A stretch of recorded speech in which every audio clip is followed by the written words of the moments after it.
Okay. So for our topic on images, let me just review or mag-start lang tayo doon sa um, on what is JPEG. Okay, basically, JPEG it's a compressed image format used for digital photography and web images. Okay. It uses the lossy compression to reduce file size. And commonly, these are the file type or the type of images that are used for web, okay, or digital media, or even on your cell phones. These are the common uh, images that are generated by your devices. Okay, so we have here pill. Okay. What is pill? Okay, or pillow. It's or pill is shorthand for pillow, which is part of the Python image or imaging library. Right? It's a popular Python library for image processing and manipulation, which uh, okay, it allows you to number one, open and save images in different formats, okay, such as JPEG, PNG, GIF. Okay, you can also deal with your images for modification such as resizing, cropping, rotating, applying some filters, and converting images between formats such as JPEG to PNG and PNG to JPEG. Okay. Anyway, to your going back here, then it worked with image metadata or the XIF or the XIF. Okay, so let's start your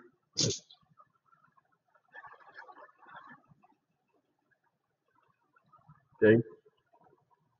In cases on your computer unit at home, okay, if you will not be able to use the if you'll not be able to use this pillow, okay, it might be because it was not installed or it was not part of your of the library that is already available in your system or your environment. Okay, uh, you may please install okay this pillow. Okay, how do you install? Go to your command prompt and type pip install pillow. Okay, in this case, just enter or just hit enter. Okay, just click enter, and it will install you all the necessary files. Now, in cases that it will not work, so py-m pip install uh, pip install pillow. Okay. Now, just hit enter. In my case, I have already this in my file. Okay, so I have nothing to, or I have already this in my environment, so I have nothing to worry as I run this pillow. Okay, so that's yun. Then uh, now to open an image, okay, let's go to your, let's open a IDLE. I am using the 3.13 version.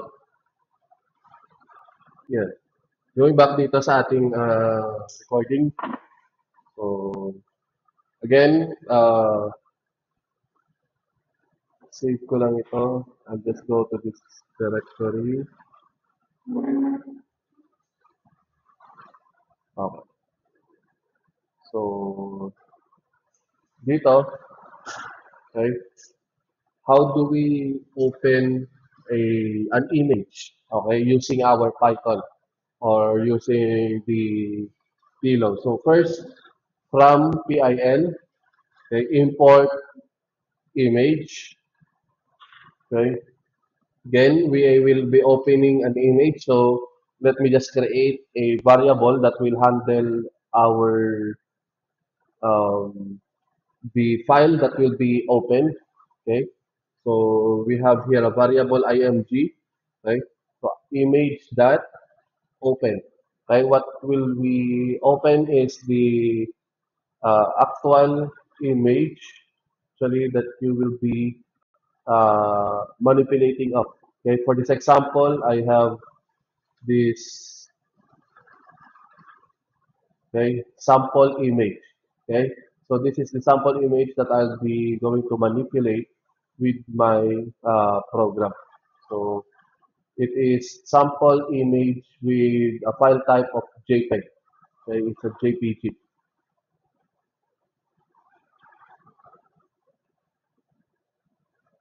Uh, let me just adjust the size.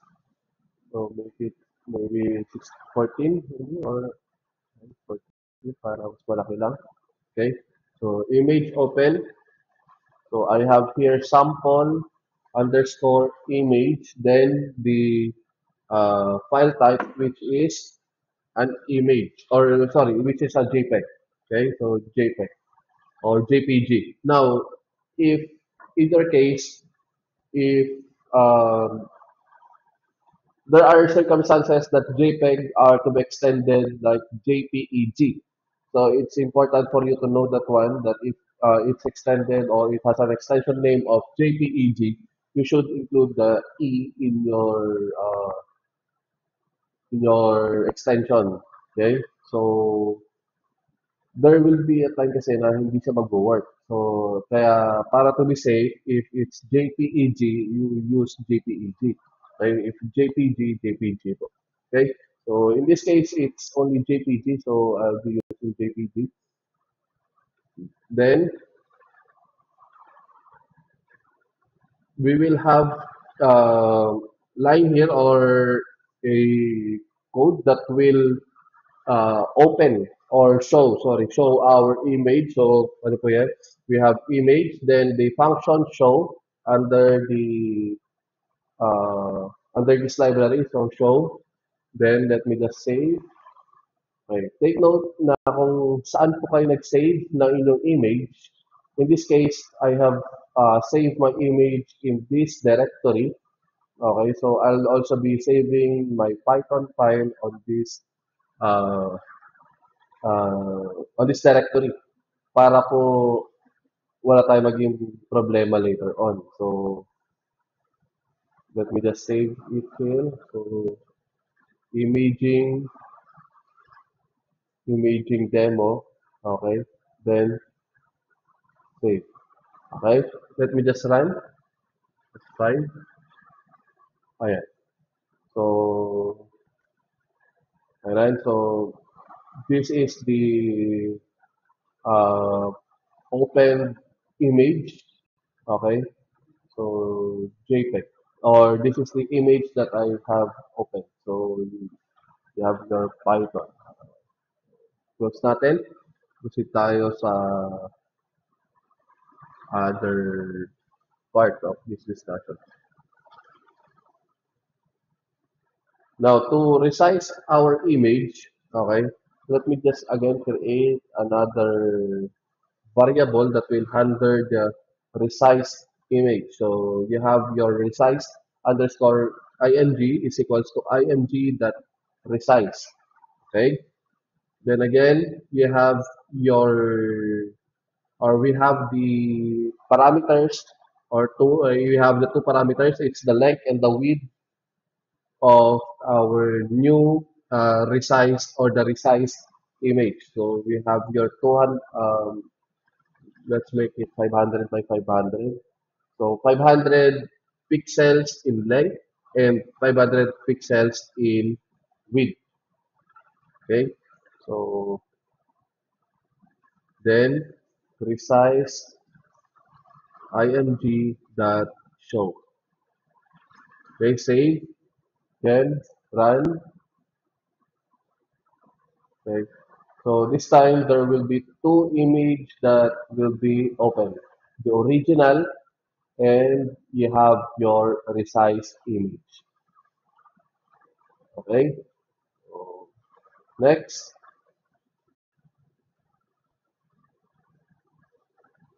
we can also crop our image. Okay, we have or with the use of your crop function. Okay, again for more organized program, I'll be holding this crop image in a variable named crop img.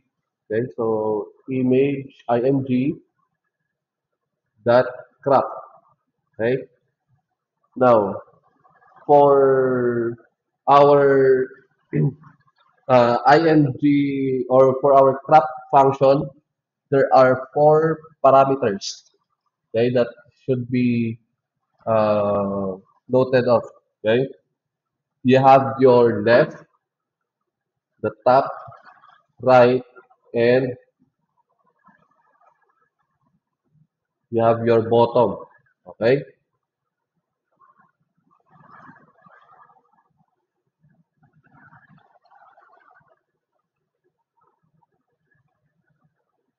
now your left is the x coordinate of your left edge. Okay, top is the y coordinate of your top edge, and right is the x coordinate of your right edge. Bottom is the y coordinate of the bottom edge. Okay, so let us just open this uh, sample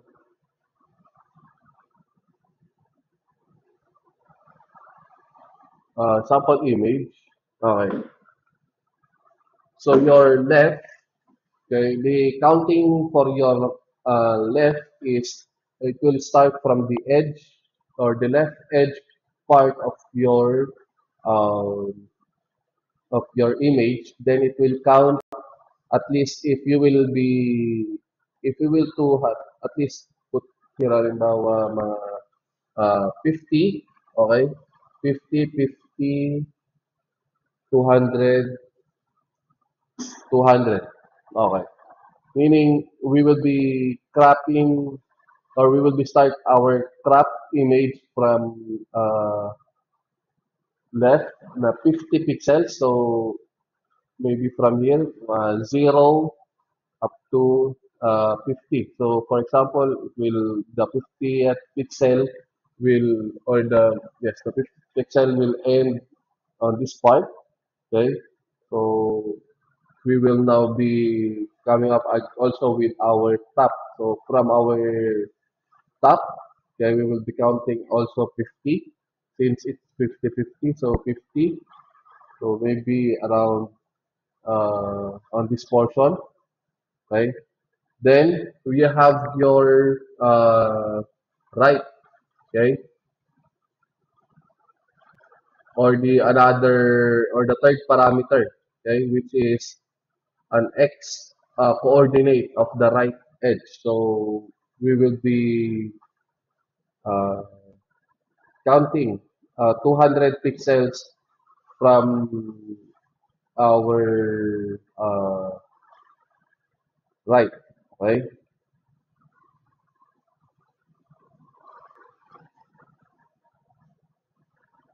So ulitin lang natin. So halimbawa, uh, let's choose this one. So yung 50,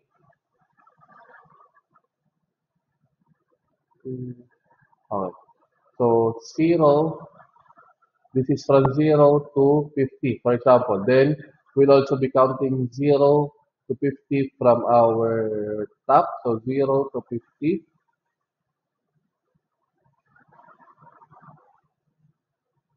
Okay.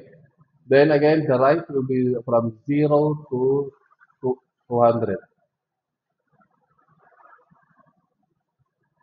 Okay.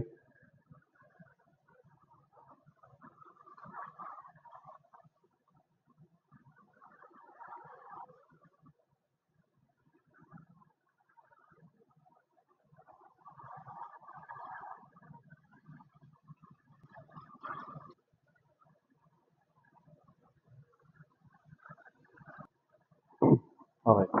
So again, from 0 to 50. So then we will be marking it from 0 to our 50, maybe on this part. Then we have your 0 to 50 from top. Then you have your 0 to 50 up to your right, right? So maybe this is the end portion of the right part. Then from 0 to 200, right? So ano po yung makakrop na area? So ito yung part na yan. Right? So that might be the crop area of or cropping area of our image. Okay, so let us run our program.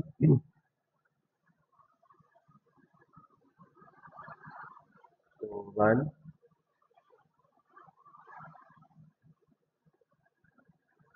Ayan. So this is the crop image. So ayan. Medyo medyo na-adjust lang ng tumaliwas lang ng konti. So then ito po yung area. So halos na doon naman sa cropping area natin yung output. Okay? So, yun.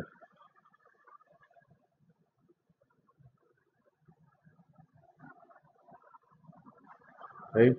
So next, since this is already, I'll just comment itong mga that show na to. So will not be will not take effect as I run the program.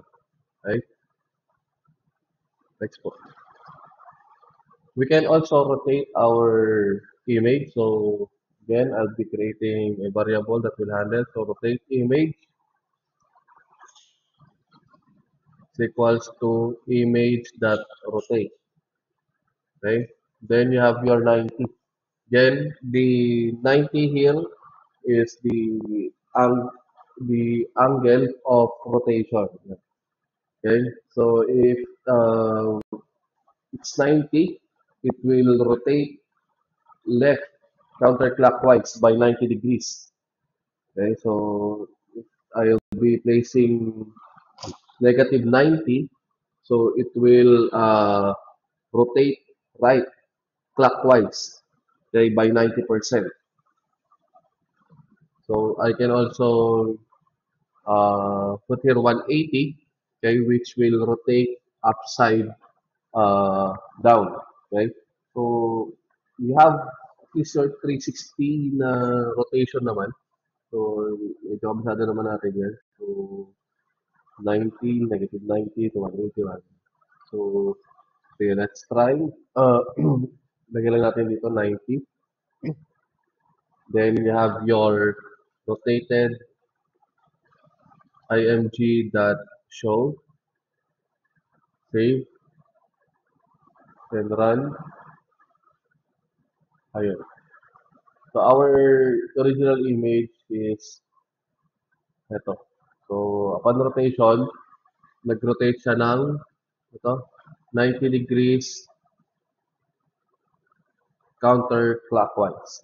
Rotates left by 90 degrees. It's a counterclockwise na rotation. Okay?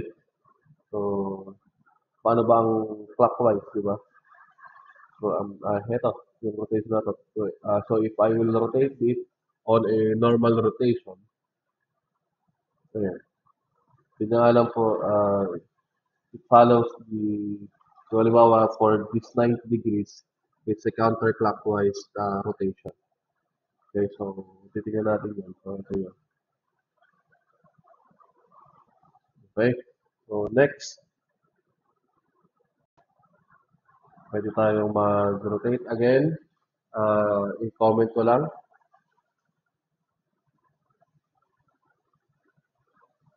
Then how do we save image? So our image dot save. Okay.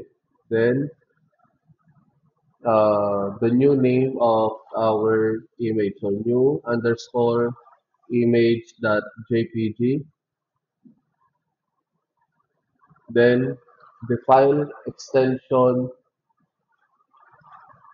then the file extension or the new file extension name that we will be using. For this example, let me just JPEG. We use JPEG. So, yan. So, run natin. Save. Run. Right? Uh, Yun. So, it's a new image.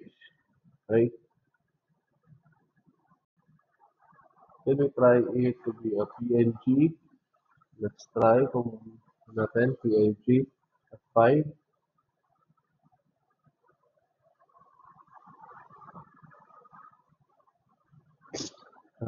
New new image. Sorry. To be new image PNG. Save. F5. Ayun. So we have here a new image na PNG file. Okay? So, tignan natin kung ano. Ayan. So this is an image or this is a JPEG and this is your PNG. Okay? Next.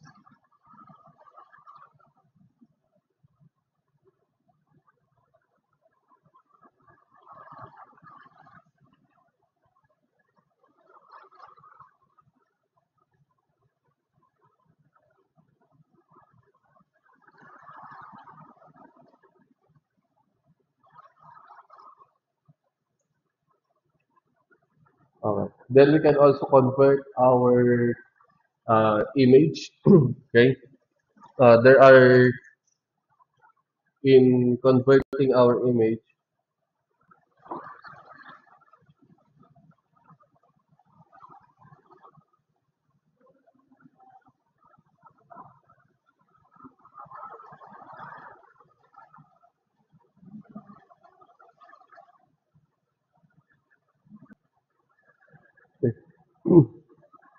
Hello. Uh, Anyway, ito pa. Then for the conversion of an image, we have the IM or we have the IMG that convert. Okay. Ano po itong convert na to? We change the color mode of an image. Okay.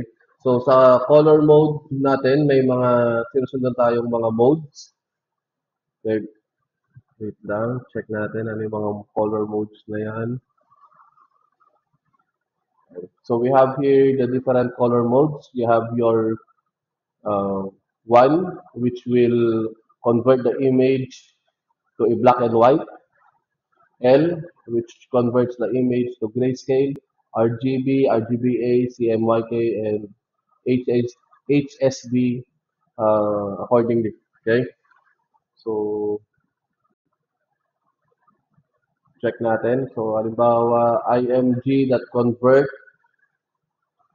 to it L. Okay? Try natin gawing grayscale yung image. So, save. 5.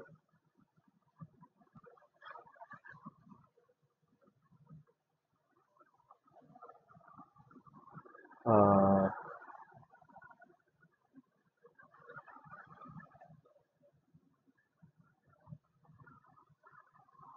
lang.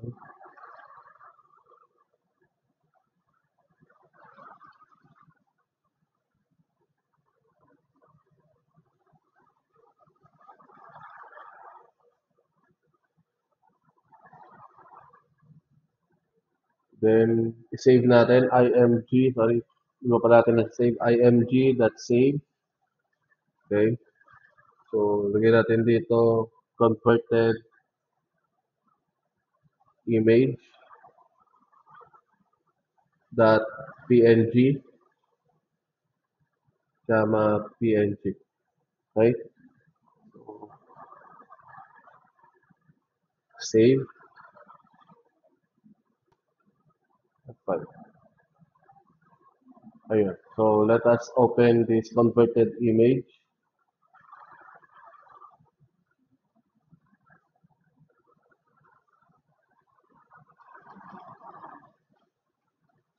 Wait.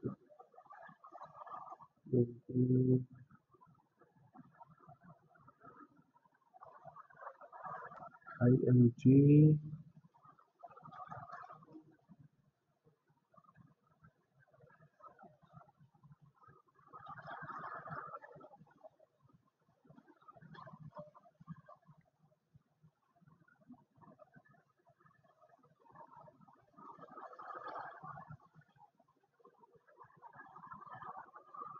Ano ko nga lang, JPEG pa rin. Save. Then, run.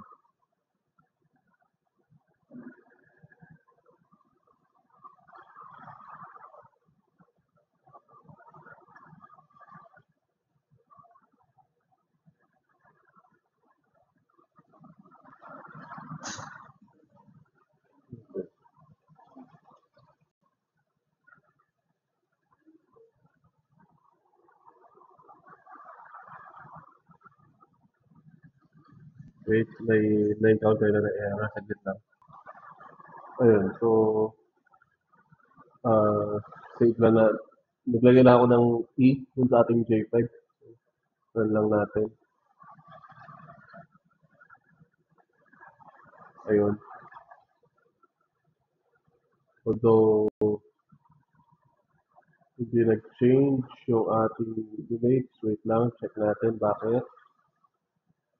Nag-convert naman tayo. We have converted it.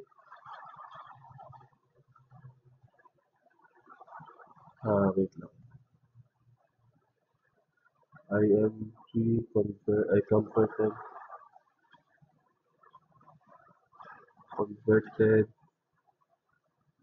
IMG pala. Sorry, dapat karga natin siya. Then,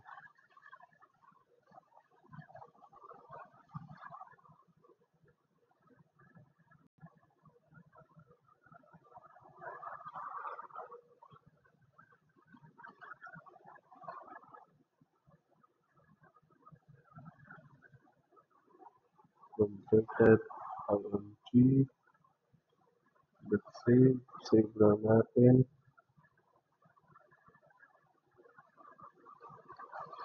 Then, let us check. If it will. Ayun. So, nag-grayscale na yung ating image. Okay? So, yan.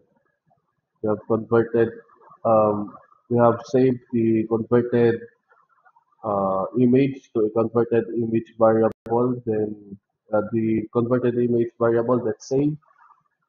Tapos, sinave lang natin siya into a new file. Okay?